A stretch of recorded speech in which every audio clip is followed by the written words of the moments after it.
Accessing. Warning, critical error. Resolving. Welcome to the Huntsville Academy Virtual Learning System. Please log in with your username and password provided by your sponsoring professor.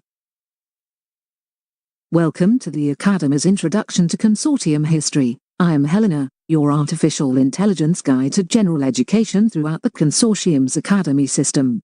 This course is a basic requirement of all Academy graduates. Please study this material and see your sponsoring professor for examination. The history of the Consortium begins long before the zero-day Accords. The Great Space Age began about 328 years before the Standard Calendar.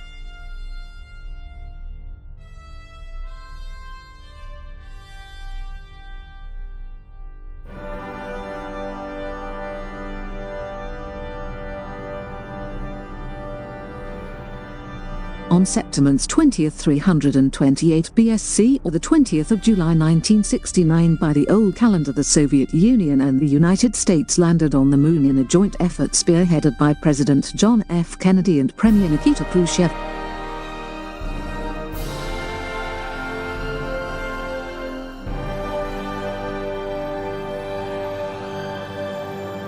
The Apollo-Soyuz landing marked the first time human from Earth set foot on a solar body other than Earth. The team was composed of Alexei Leonev, Neil Armstrong, Yuri Gagarin, Michael Collins, and Edwin Buzz Aldrin. The two teams traveled for 3 standard days through space. On September 16th, the 3 American astronauts traveled via a Saturn V rocket from Cape Canaveral, Florida, while the 2 Soviet cosmonauts achieved orbit in an N-1 launched from the Cosmodrome.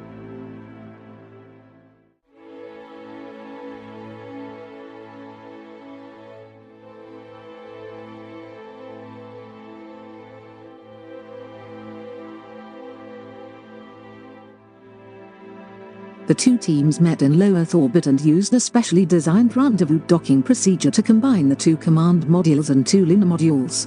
On September 20th, they landed in the Sea of Tranquility together. Leonev, Armstrong, and Gagarin spent a total of 24 hours on the lunar surface and brought back hundreds of samples. The landing effectively brought an end to the Cold War. This mission was the pinnacle of the Apollo-Soyuz program and combined the best of both the Apollo and Soyuz programs. On the 23rd, they arrived safely back in Earth orbit and splashed down in the Pacific Ocean. There, they were met by both Soviet and American fleets and became instant celebrities.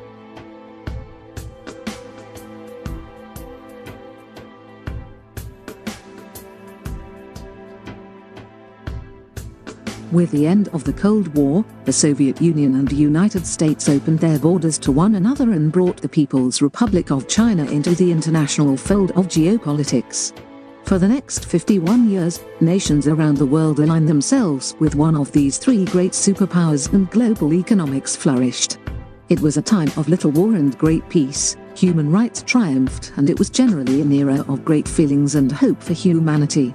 Many great advances were made in the humanities, technology, science, and engineering. The People's Republic became the leading industrial superpower. While the Soviet Union began its official 200-year program of dissolving the Soviet socialist states and making a transition to full communism. In the United States, the first of the private spacefaring companies are founded. In 324 BSC, the Apollo-Soyuz 17 mission takes an image of Earth that becomes the most reproduced photo in human history. The Voyager 1 project was launched in 319 BSC, and only 3 years later, the science of fractal geometry was discovered by Dr. Mendelbrot. 18 standard years after launch, Voyager 1 takes the pale blue dot photograph of Earth. In 298 BSC, the Soviet spacecraft Zarya docks with the American spacecraft Unity in an orbital rendezvous for the first time. This began the transition of the space age into the foundation period as humanity for the first time maintained a permanent presence in Earth orbit.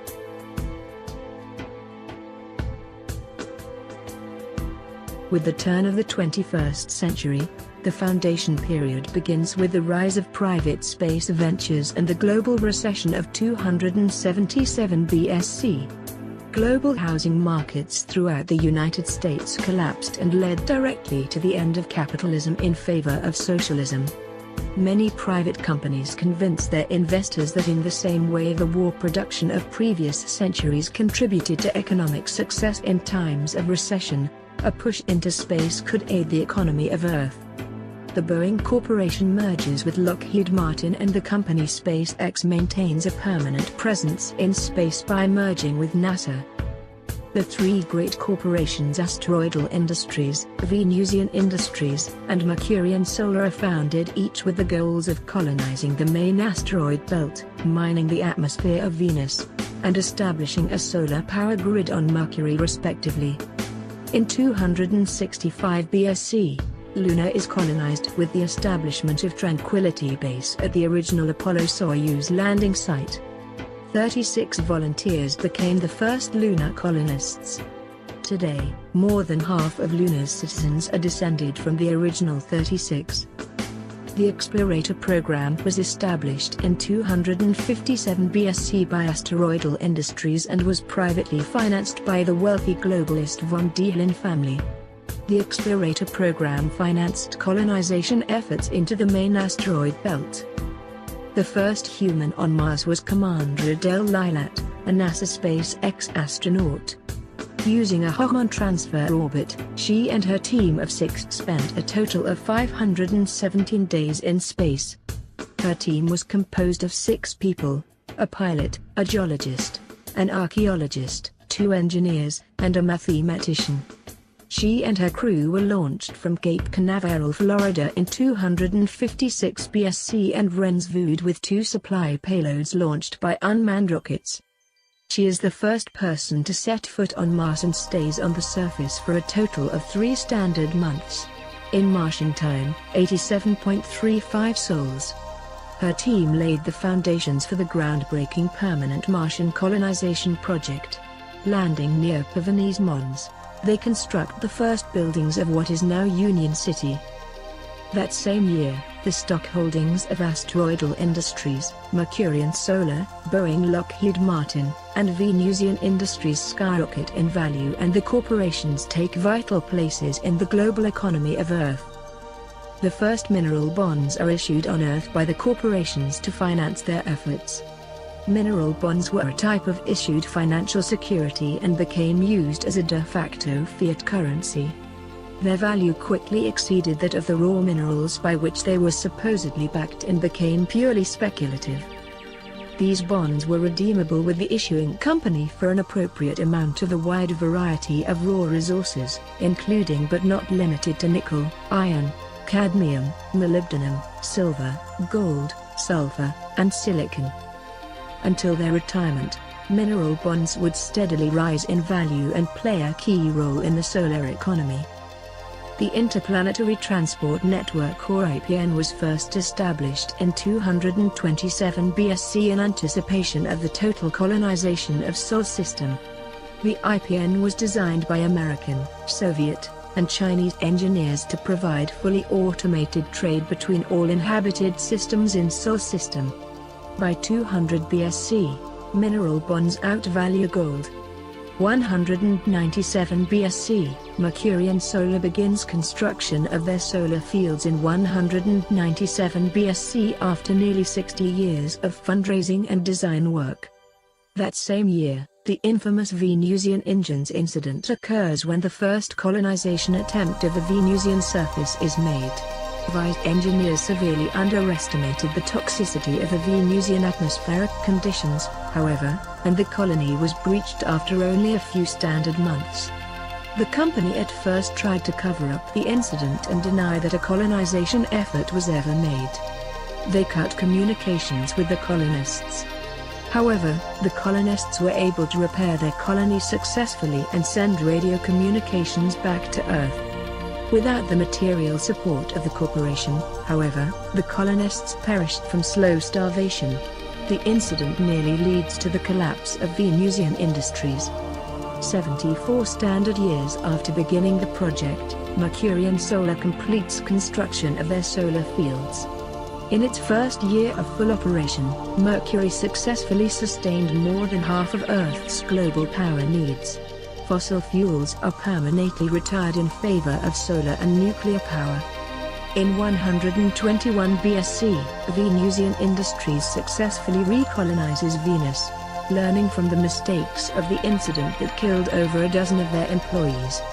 The bodies of the original colonists, by this point only skeletons in pressure suits, were recovered and sent back to Earth for a proper burial.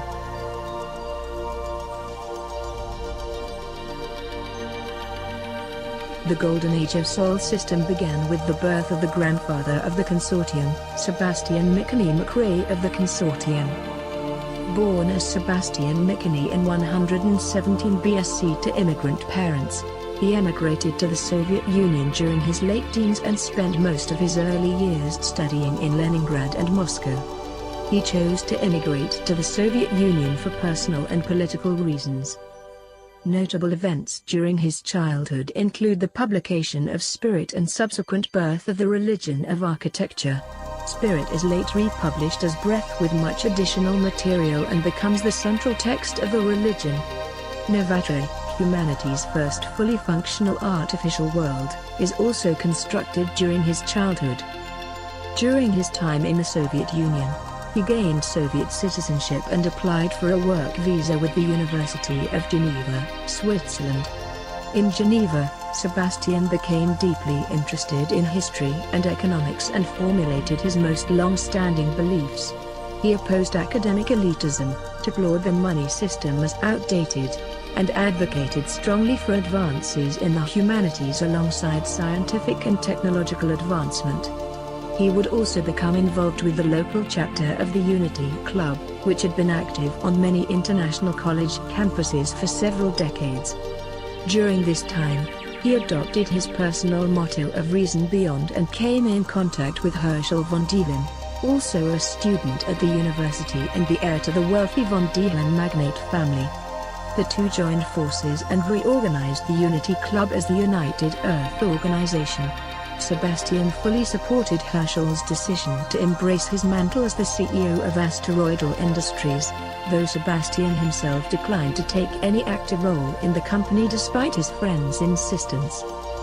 By 97 BSC, asteroids in the main belt are being mined extensively and the first raw materials reach Earth. The introduction of massive quantities of precious metals begins to take its toll on the Earth economy. In 89 BSC, the Soviet Union achieves full communism and officially retires the Soviet ruble. 1 year later, Sebastian graduated from the university with a bachelor's in international studies and married Sylvia Meyer-McRae, a Swiss citizen, and chose to take on her last name. From this point until his death, Sebastian would have little contact with his birth family.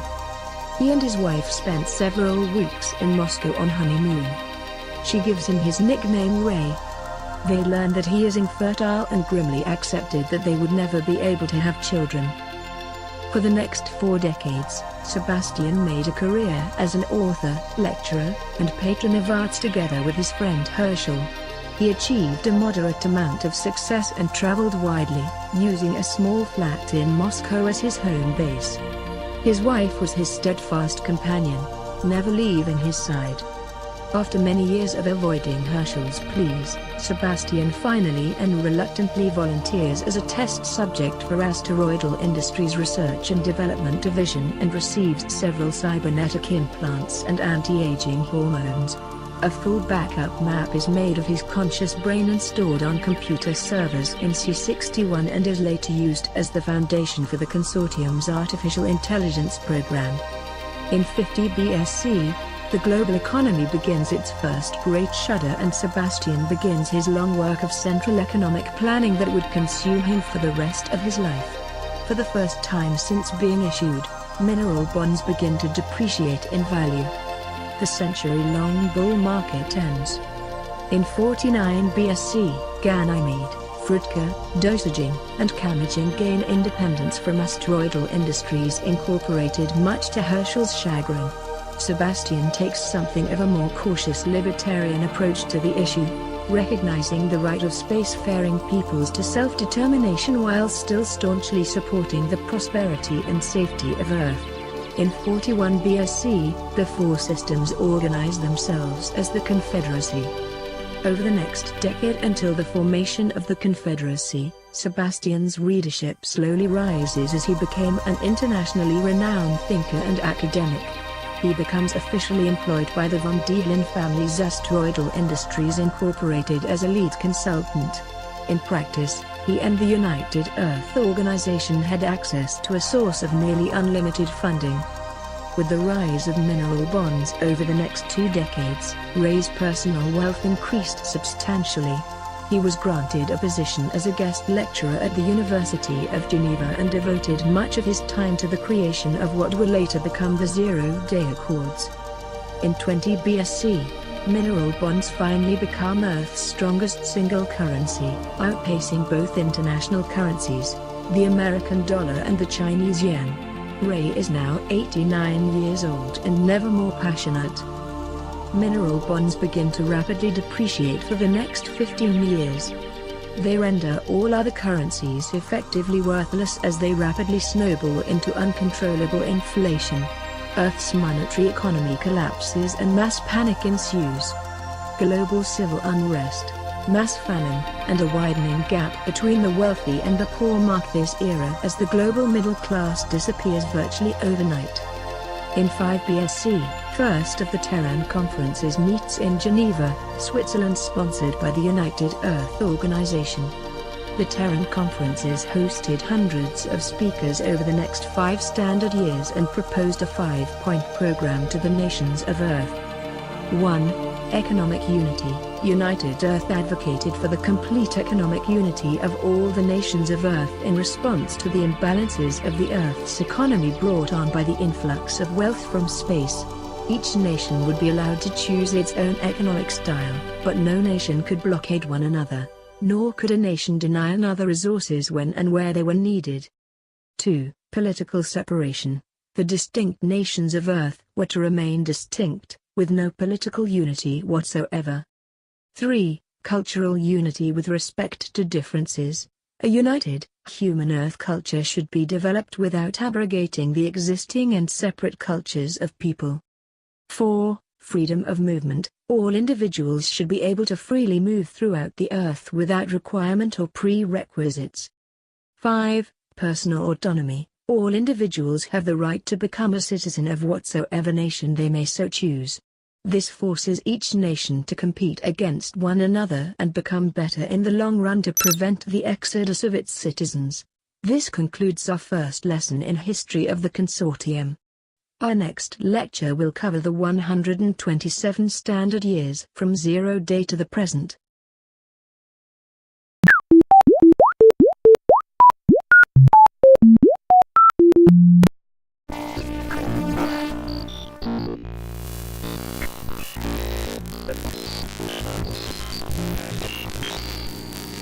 Thank you.